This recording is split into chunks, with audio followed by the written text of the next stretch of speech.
Three men were pulling parts from the power station. One more mistake, and an entire town would lose heat in the middle of winter. No alarms went off. No cameras noticed. No one called for help.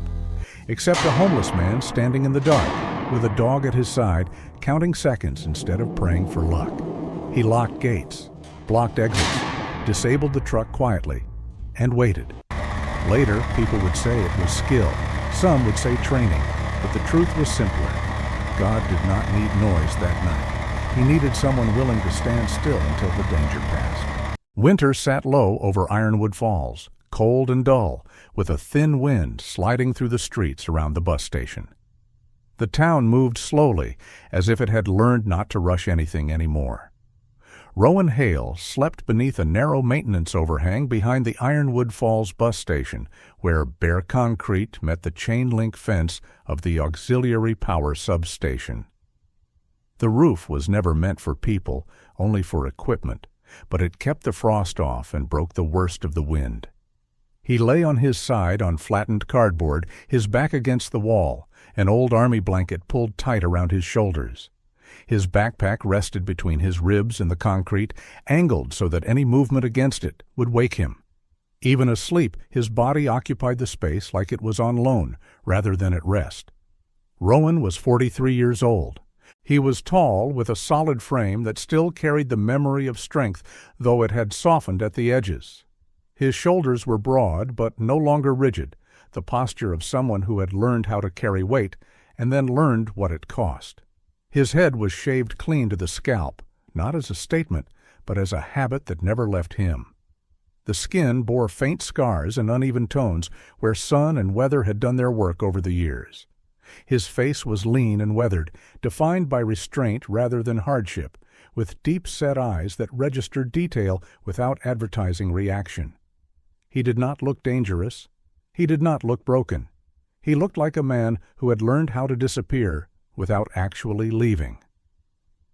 Beside him lay Ledger. Ledger was a German shepherd, an older male with a thick sable coat, dark along the spine, and lighter at the legs and chest. His muzzle was graying, the white spreading slowly, placing him somewhere around 9 or 10 years old. His body was lean and controlled, built from years of work rather than play. His ears rested at a relaxed angle, lifting only when something earned the effort. Ledger did not sleep deeply. He never had. His eyes opened and closed in short intervals, tracking sound, scent, and the subtle changes in air that meant something nearby had shifted. Ledger had been trained once, long before Ironwood Falls had entered either of their lives. His obedience was not sharp or showy. It was internal, built into the way he stood and moved. He stayed close to Rowan not because he was told to, but because he chose to. Where Rowan stopped, Ledger stopped. Where Rowan waited, Ledger waited. They shared an understanding that did not rely on words or reinforcement. Rowan woke before the first bus arrived. His eyes opened at the change in temperature, at the moment when night loosened its grip just enough to feel exposed. He did not move immediately. He listened. The low, steady hum of the substation beyond the fence, a distant engine idling somewhere down the street. Ledger's breathing, slow and controlled. Satisfied, Rowan pushed himself upright. His joints protested briefly, then settled. He folded the blanket with care, aligning the edges, tucking the corners, the motion precise and practiced. The discipline remained even when the structure that had taught it was gone. He checked his backpack next. Inside were a change of socks, a worn paperback missing its cover, a cracked phone that worked only when it wanted to, and a dented metal cup. Nothing sentimental, nothing unnecessary. Everything accounted for. Ledger rose when Rowan did, stretching slowly, then shaking off the cold with a single efficient motion. He stepped closer and brushed Rowan's knee once, a brief point of contact that carried no affection and no reassurance, only acknowledgement. They moved into the bus station proper as the sky lightened to a pale, flat gray. The station was a low concrete structure with flickering lights and benches, scarred by years of use. It was not a place people stayed longer than necessary. Rowan belonged there in a way that made him easy to overlook. A shaved head, worn coat, quiet presence. People filled in the rest themselves. Rowan positioned himself near the edge of the station, close enough to see both entrances and the access gate to the substation without blocking anyone's path. His posture was loose but balanced, hands in the pockets of a heavy canvas coat, worn thin at the seams. Beneath it, he wore a gray hoodie. His boots were old but maintained, soles reinforced more than once. Ledger sat at his side, gaze forward, ears alert but calm. No one asked Rowan where he slept. No one asked where he came from. He was not on any list. No shelter registry, no city program, no clipboard behind a desk. He existed in the space between systems, visible only when absence would have caused inconvenience. Rowan had learned that invisibility was not always punishment. Sometimes it was protection. A man in his early 50s passed by, bundled in a work jacket, eyes tired, shoulders slumped from repetition rather than age. He glanced at Rowan's shaved head, then at Ledger, nodded once without smiling, and kept moving. Ledger did not react. Rowan did not acknowledge him. The moment dissolved without friction. As the first bus arrived, Rowan shifted slightly, repositioning himself so he could see the platform and the maintenance corridor behind the station at the same time. He did not think of it as watching. He thought of it as being ready. Ledger's head turned once, ears lifting at a faint metallic sound near the substation fence, out of rhythm with the usual hum. His body went still. Rowan followed his gaze, attention narrowing, but the sound did not repeat. Ledger relaxed. Rowan exhaled. They stayed as the station filled briefly and emptied again. Rowan wiped down a bench, picked up discarded paper, moved a trash bag to the curb where it belonged. No one thanked him. No one stopped him. That was part of the arrangement. In return, when night came again, he would be allowed to unroll his blanket beneath the overhang and sleep close enough to hear if something went wrong. Rowan did not think of himself as abandoned. He thought of himself as between assignments, though he no longer knew when the last one had ended or whether another would ever come. He did not speak about his past, not because it hurt, but because it explained nothing anymore. What mattered now was simple. Stay close, stay unnoticed, stay useful if the moment required it. Ledger walked beside him as they circled the station once more, half a step ahead, as always, not leading, not following, as if the ground itself belonged to both of them. Ironwood Falls continued its morning without noticing. But Rowan and Ledger remained, steady and present, occupying a narrow strip of responsibility the town did not yet realize it depended on. Night dropped over Ironwood Falls, fast and without ceremony. By 10, the bus station had emptied into shadows and echo. The fluorescent lights stayed on, buzzing unevenly, illuminating concrete that never quite felt clean, no matter how often it was scrubbed. Outside, the auxiliary power substation hummed behind its fence, a steady mechanical presence most people never noticed unless it failed. Rowan Hale took the night shift without being formally given one. There was no schedule with his name on it, no vest, no badge. The understanding existed only in practice. He cleaned. He stayed close. He paid attention. In return, when the last bus left and the cold tightened around the station, no one told him to move on. Frank Dorsey made that possible. Frank was the maintenance supervisor, late 50s, short and dense, built like a man who had spent his life lifting weight rather than avoiding it. He talked little, trusted repetition, and disliked explanations. He noticed how Rowan worked before he noticed who Rowan was, the way he checked sight lines, the way he never blocked a corridor, the way he finished one task completely before starting the next. Frank pointed once toward the benches, once toward the restrooms, then jerked his chin toward the maintenance corridor that ran along the fence line of the substation. He said staying nearby mattered. Rowan nodded. That was the agreement. Rowan started with the obvious work. Trash first, then benches. Then the floor around the vending machines where spilled soda glued dust into the concrete. His movements were steady, efficient, almost quiet enough to disappear into the hum of the building. His shaved head reflected the harsh light as he bent and straightened. His coat stayed on, sleeves pushed back just enough to keep them out of the way. His eyes never stopped moving. Ledger stayed offset, never underfoot. The German shepherd positioned himself where he could see the platform and the maintenance corridor at the same time. He did not lie down. He did not pace. He stood, weight balanced, ears adjusting to sound rather than chasing it. Age had slowed his joints, not his attention. The first interruption came early and left no trace. A thin man drifted in from the street, shoulders hunched, jacket hanging loose. His name was Calvin, known around the station for lingering until someone asked him not to. He noticed Ledger and hesitated. Ledger held him in place with stillness alone. Rowan did not look up. After a moment, Calvin turned and disappeared back into the night. No voices were raised. No report was filed. The station returned to quiet. Sarah Whitcomb locked the ticket office just before 11. She was tall and spare, early 40s, hair pulled tight, posture rigid from long habit. Years earlier, a late-night confrontation with a drunk passenger had taught her to trust procedure over instinct. She noticed the cleaned benches and the clear floor. She noticed Rowan's position near the corridor.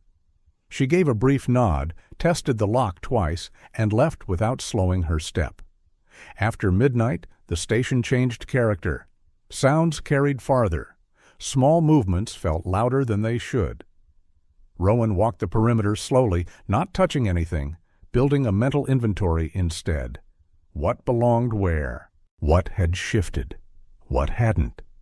Ledger mirrored him, stopping when Rowan stopped, ears angling toward sounds that never fully resolved. Just after 1, a stray cat slipped inside through the service door. Small, gray, one ear notched from an old fight. It froze when it saw Ledger. Ledger sat. The cat assessed, then padded to the warm patch beneath a vending machine and curled up. Rowan left it alone. Ledger kept it in his peripheral vision. At 1:30, Rowan noticed the first thing that didn't fit. A vehicle rolled slowly past the station and did not slow for the light. A dark pickup, older model, no decals, no obvious damage. It turned at the corner near the substation access road instead of continuing toward the highway. Rowan paused his sweep, eyes tracking through the glass. Ledger's ears lifted. 5 minutes later, the truck passed again. Slower this time. Rowan did not react. He finished what he was doing, then repositioned slightly, placing himself where he could see the maintenance corridor and the fence line without being obvious. Ledger adjusted with him, body angling toward the sound of tires on gravel. The truck stopped somewhere out of sight. Rowan waited. He had learned long ago that impatience created mistakes. Ledger went still, posture tightening just enough to signal attention without alarm. The hum of the substation continued, unchanged. Then came the sound. Faint, metallic, not loud enough to draw attention, but wrong in rhythm. Too deliberate to be wind, too controlled to be accident. Ledger's ears locked forward. His body leaned a fraction toward the corridor. Rowan felt it then, the familiar tightening in his chest. Not fear, recognition. He did not move closer. He did not retreat. He stayed where he was, eyes fixed on the dark stretch beyond the fence, cataloging sound and silence as they traded places. Rowan felt the change before he heard it. The night around the bus station had gone tight, like a room where people stopped breathing at the same time. He stayed where he was, half in shadow, eyes on the strip of ground between the maintenance corridor and the auxiliary power substation. Ledger stood beside him, body angled forward, ears locked, unmoving. Rowan moved first, not toward the sound, but toward information. 2 slow steps into the corridor, keeping the station lights behind him so his outline stayed broken. Ledger followed, offset, silent. The hum of the substation stayed steady. That told Rowan everything he needed to know about timing. Whatever was happening, it hadn't crossed the line yet. The smell reached him before the fence did. Warm metal. Not electrical burn, not weather. Fresh, human-made. Rowan stopped. He scanned the gate. Closed, but wrong. The latch leaned where it should have rested flat, twisted by pressure, applied without patience. Someone had tried to force it the way amateurs did, not knowing which direction mattered. Ledger stopped hard. No sit. No step. He dipped his head and breathed in once, long and deliberate. His muscles tightened, not for movement, but for holding ground. Rowan read the signal immediately. Close. Recent. Rowan crouched and looked down. The gravel told the story faster than the fence. Repeated footprints in a short arc, paced too many times to be accidental. Waiting steps, 1 heavier boot, 2 lighter ones. They had stood here, backed away, returned, adjusted. Not passing through. Planning. He straightened and traced the disturbance to the base of the fence. The metal bowed outward slightly, almost invisible unless you knew how to look. Someone had leaned into it, testing flex instead of cutting. A mistake made by people who intended to come back. A shadow shifted beyond the fence. Slow. Controlled. Not running. Rowan froze and let his eyes do the work. Another shape joined the first, smaller, moving faster. Low voices. A short laugh immediately stopped, someone correcting someone else. Ledger leaned forward a fraction, then locked again. He held that posture longer than Rowan liked. Too long, not panic, anticipation. Rowan backed up 1 step, then another, returning to shadow without signaling retreat. He repositioned near a support column where reflected light gave him angles without exposure. From there, he could see the corridor mouth, the fence line, and the edge of the substation yard. The smell intensified briefly, then dipped. Metal on metal, controlled, careful, tools, not force. Rowan checked the ground again. A new mark near the fence where gravel had been brushed aside to dirt. Kneeling. Someone had set weight there. Someone had brought equipment. Ledger shifted his feet once, resetting balance. His ears stayed forward. His tail stayed still. Rowan placed his hand lightly on Ledger's shoulder, not to restrain him, but to anchor himself. The dog accepted the contact without looking away. A truck door closed beyond the access road.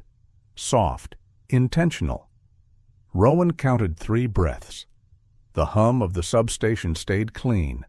No surge, no drop. Still time. He pulled his hand back and eased farther into the station, using the vending machines to mask movement. Reflected glass gave him a second angle on the corridor. He stopped where light fractured his outline and waited. Beyond the fence, 1 figure crossed a light and vanished. The gate latch shifted again, corrected this time. Smarter now.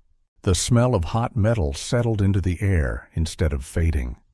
Ledger froze completely. That was the moment Rowan knew this wasn't curiosity or scavenging. This was return behavior. People who had been here before and believed they had time. Rowan did not move. He did not intervene. He watched, memorized, and waited. Being ignored had taught him how. The night wasn't empty anymore. It was loading. Rowan stopped observing the moment certainty replaced suspicion. He did not raise his voice. He did not step into light. He turned slightly so the bus station glow stayed behind him and spoke into his cracked phone with the same calm he used for inventory. Location first. The auxiliary power substation behind the Ironwood Falls bus station. Multiple adults. Tools in use. Components being removed out of sequence. Immediate risk to townwide power. He ended the call without waiting for questions and slid the phone away. From that point on, the task was simple and unforgiving. Buy time. Control space. Do not escalate. Ledger shifted with him, not forward, not back, but into the narrow mouth of the maintenance corridor. The German shepherd widened his stance just enough to erase the idea of passing. Head level, eyes locked. Silent. The corridor stopped being a path and became a boundary. Beyond the fence, the men worked faster. 3 adults, all grown enough to know better.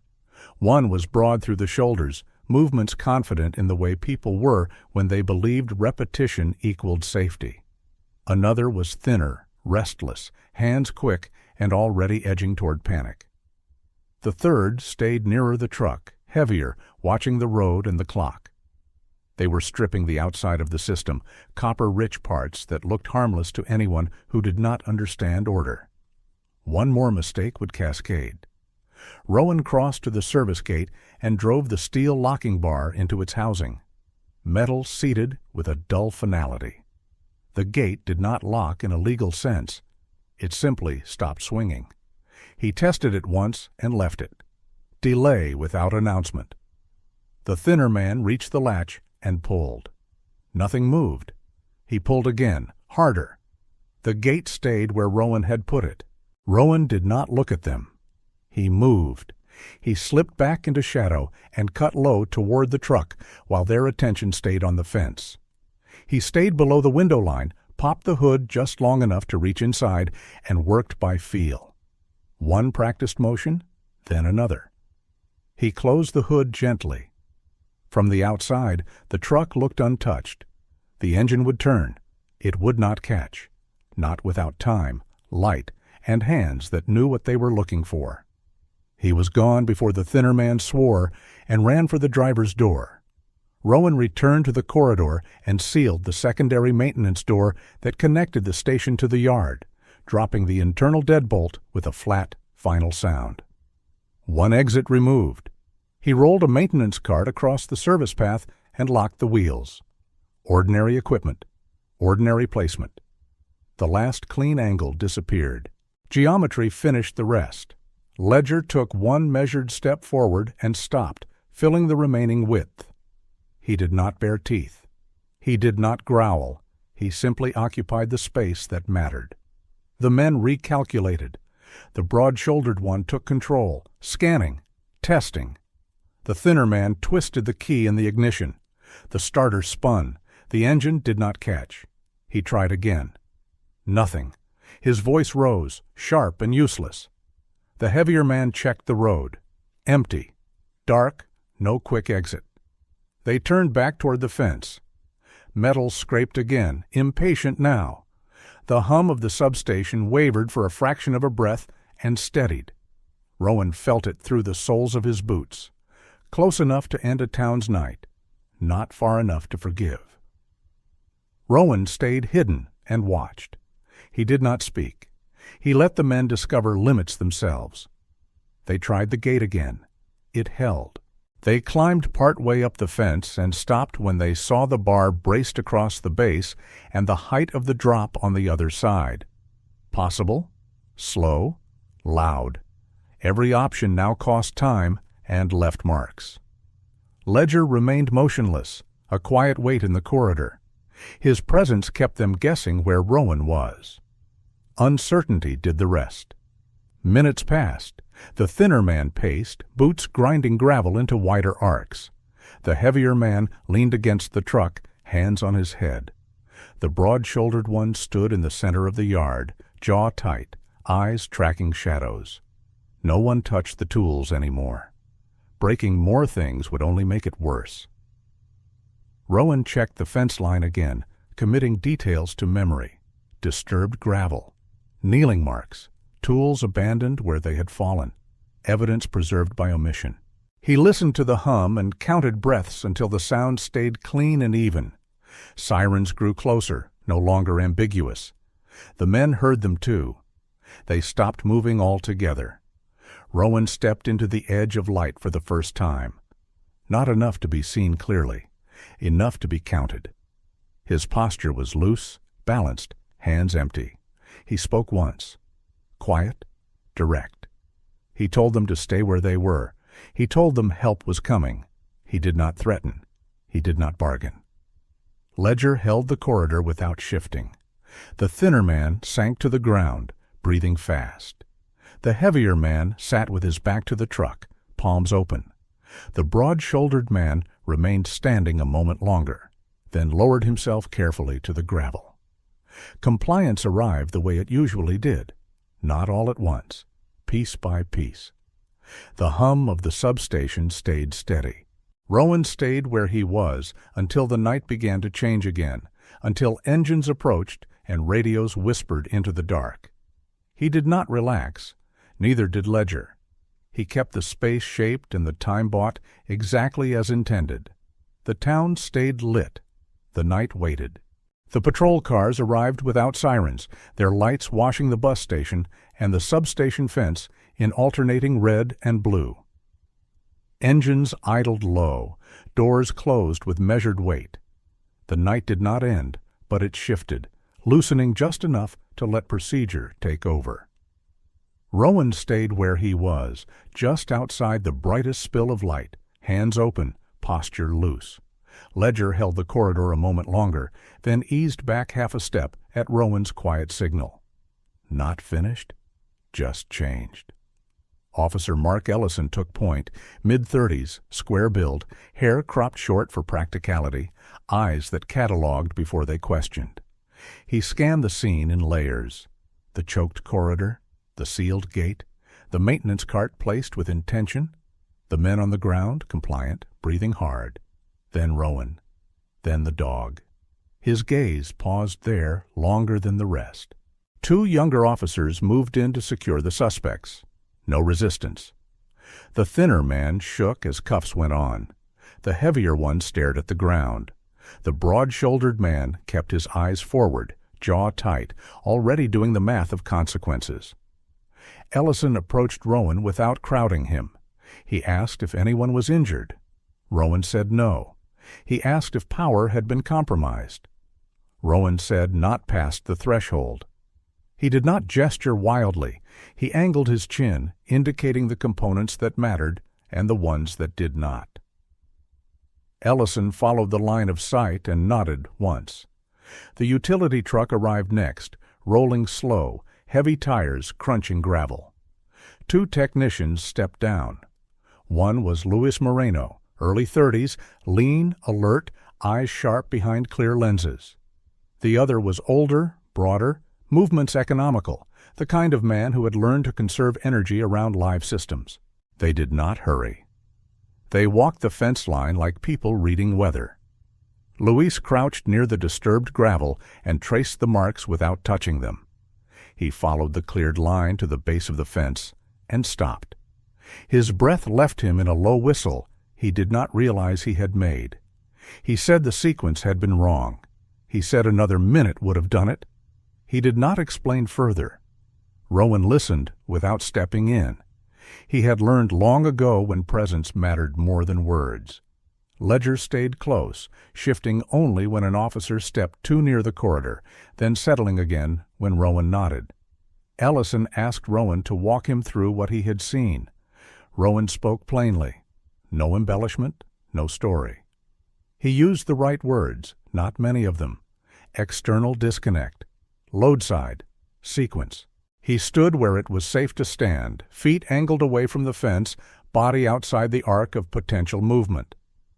When one officer drifted too close to a piece of equipment that looked harmless, Rowan said one word. Careful. The officer stepped back without argument. Luis looked up at Rowan then, interest sharpening. He asked who had placed the locking bar. Rowan said he had. He asked why it was placed the way it was. Rowan said it denied movement without trapping anyone inside. Luis nodded slowly, like someone hearing a familiar language spoken correctly. The truck was checked next. The thinner man complained loudly that it had just stopped working.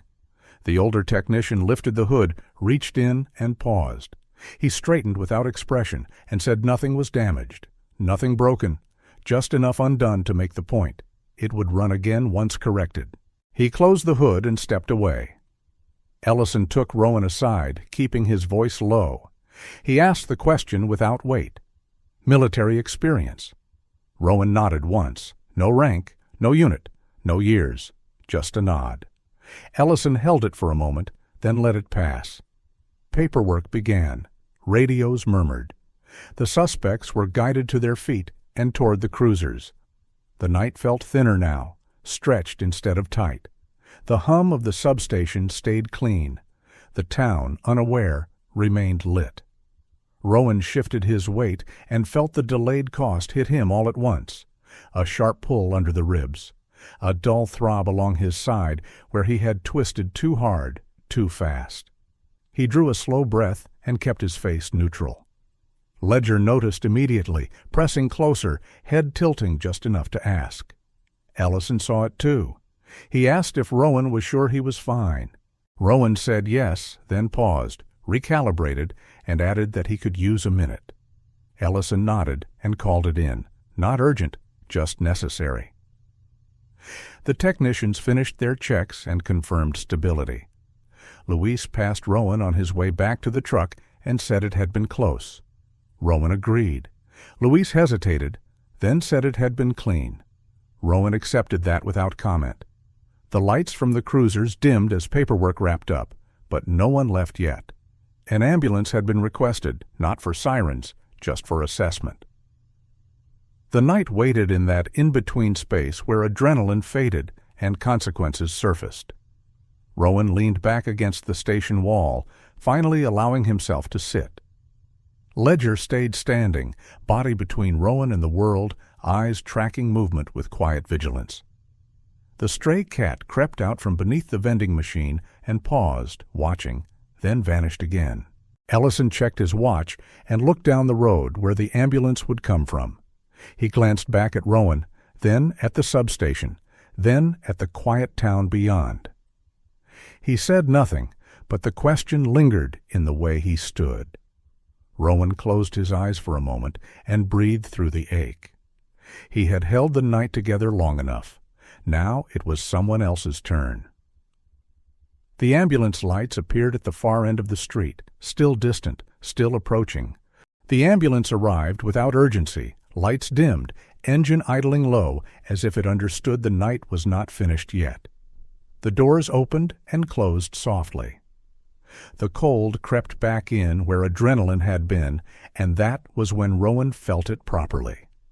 Not sharp pain, something deeper. A tightness along his ribs and a slow burn in his lower back, the kind that waited until it was safe to speak.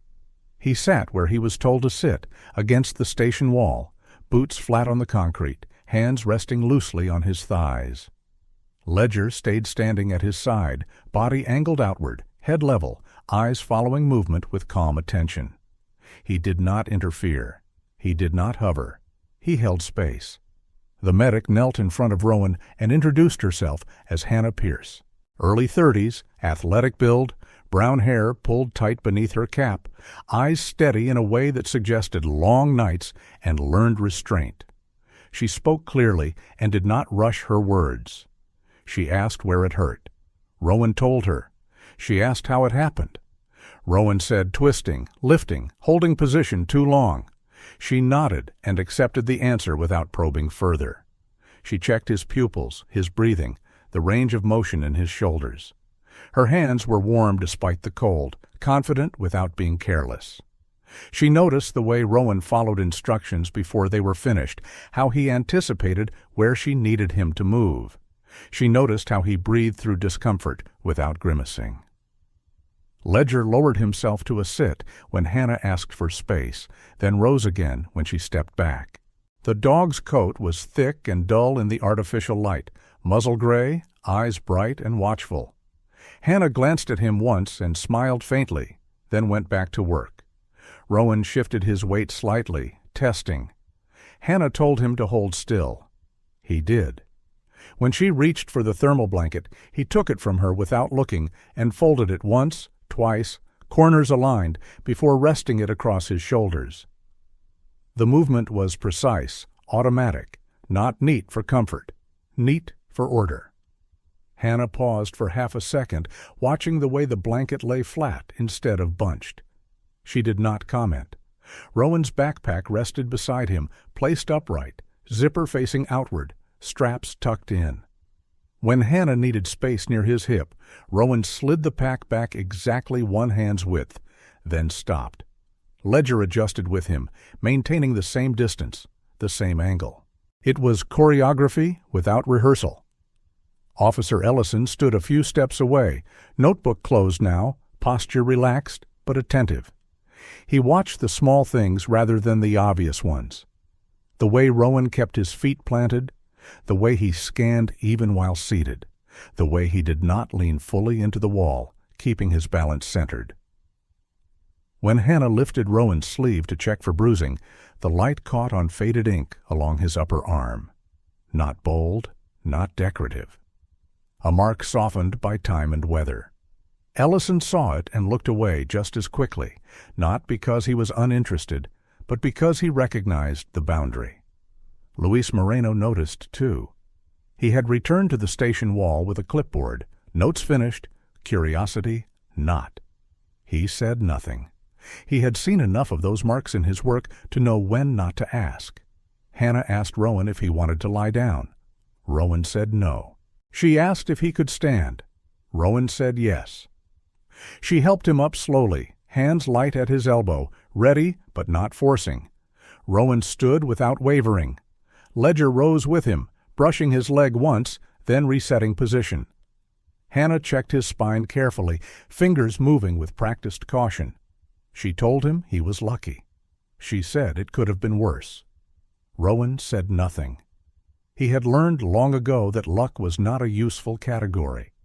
She wrapped the blanket more securely this time and handed him a bottle of water.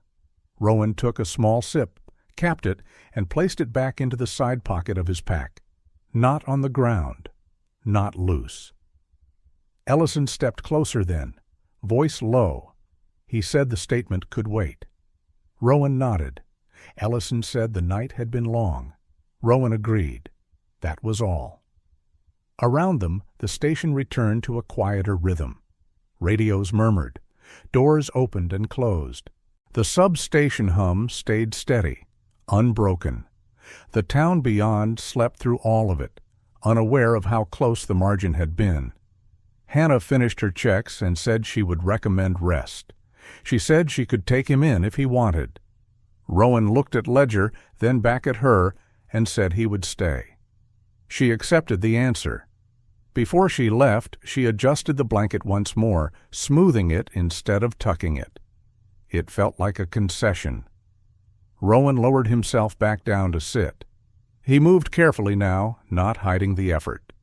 Ledger remained standing, a quiet pillar at his side. The stray cat appeared briefly at the edge of the light, watched, then disappeared again. No one asked Rowan where he had learned to move the way he did. No one asked why he knew which parts of the system mattered and which did not. No one asked about the ink or the discipline or the way he carried himself even when hurt. They did not need to. Understanding settled in the space between words, carried by the smallest things. The folded blanket, the placed pack, the silence that followed a question not asked. Rowan closed his eyes for a moment and breathed. The night was still holding, but he no longer had to hold it alone. Morning came to Ironwood Falls without celebration, pale light sliding across brick and concrete as if the town were unsure it deserved another ordinary day.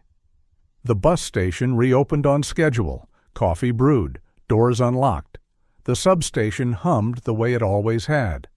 Only the people moved differently, glancing a little longer, speaking a little softer, as if something had shifted overnight, and no one wanted to name it too quickly.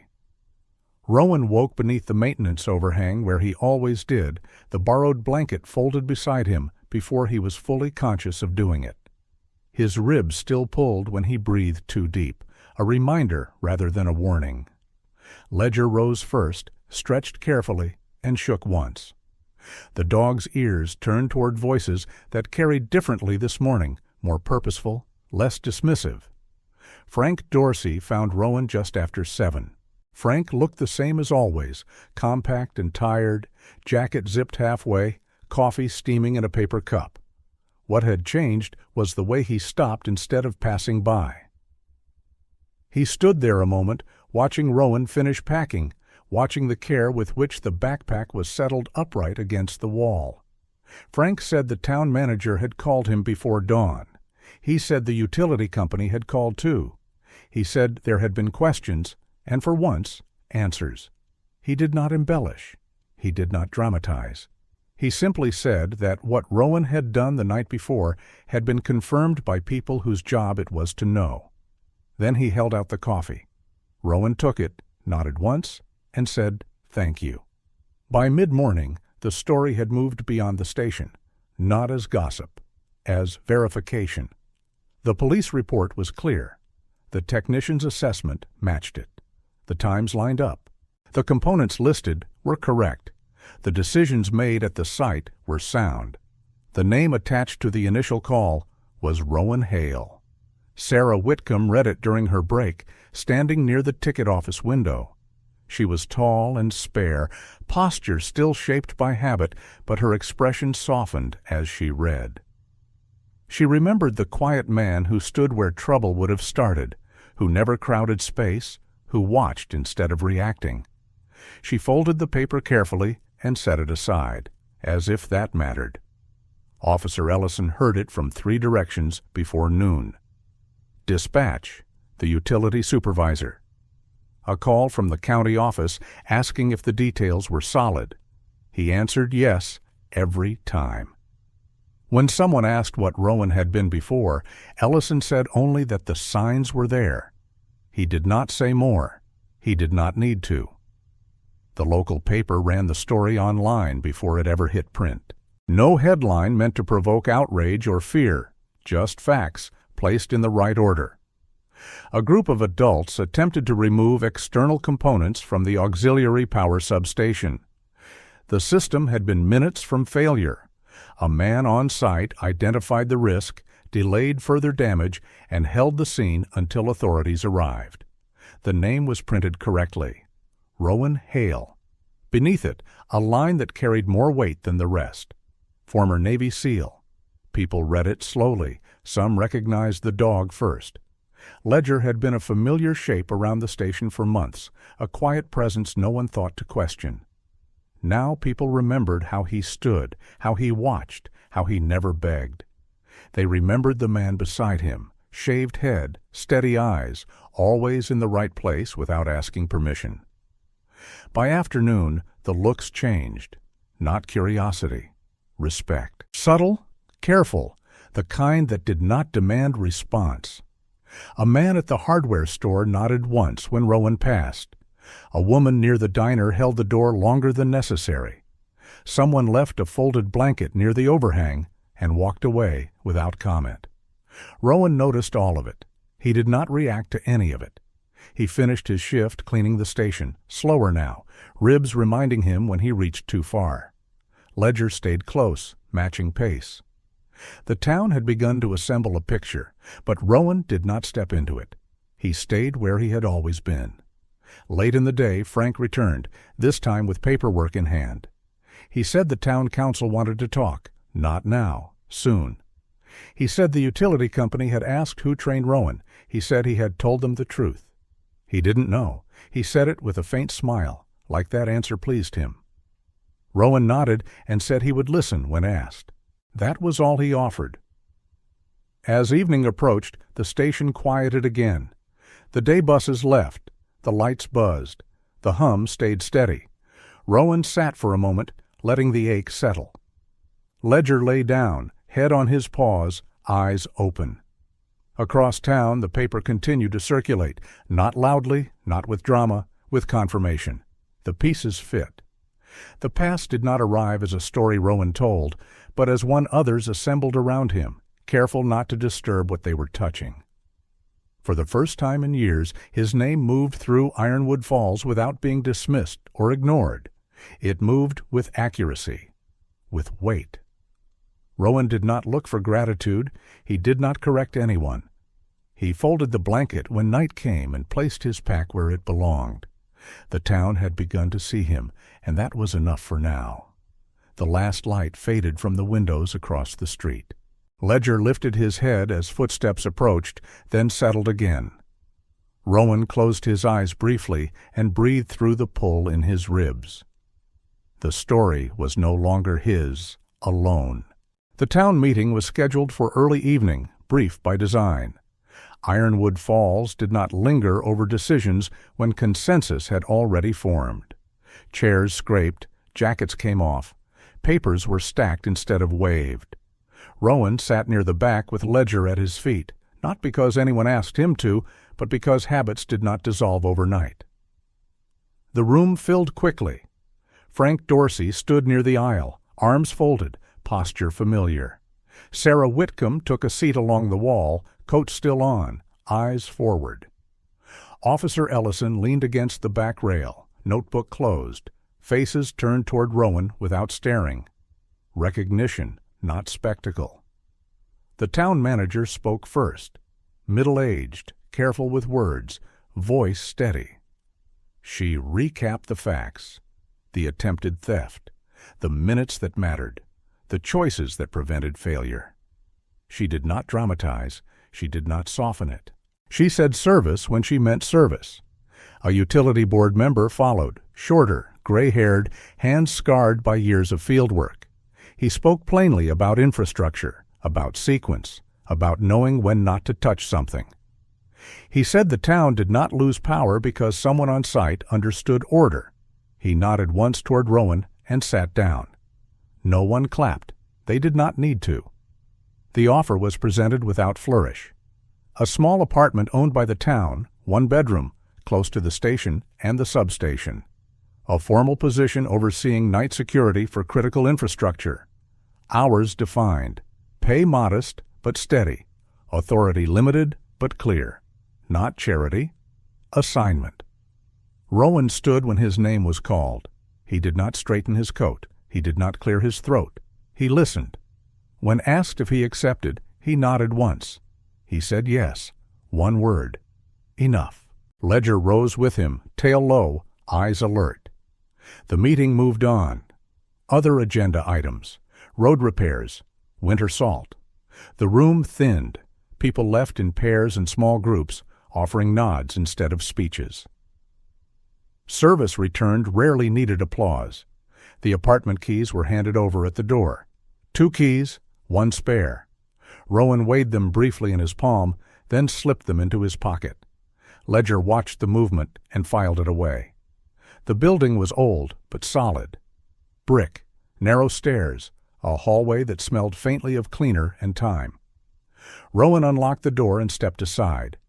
Ledger went in first. The dog checked corners without hurry. Kitchen, living area, bedroom, bathroom, closet.